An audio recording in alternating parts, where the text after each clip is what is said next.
Guys, শুকনো মরিচের ভর্তা খাইতে যে টেস্ট, কিন্তু বানাইতে অনেক কষ্ট।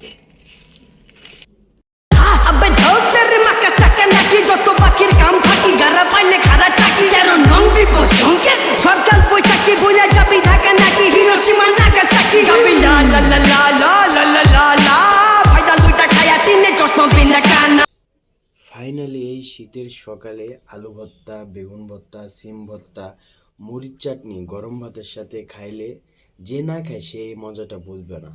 আপনারা খাবেন সেই স্বাদ, এবং সকালে ভর্তা দিয়ে ভাত সেই স্বাদ লাগে। কার কাছে কেমন লাগে জানি না।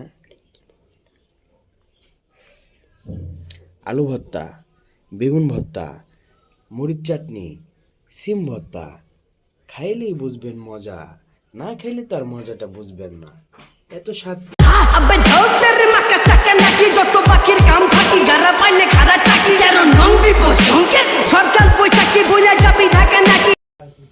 ওয়াও, ফ্যান্টাস্টিক, সেই স্বাদ।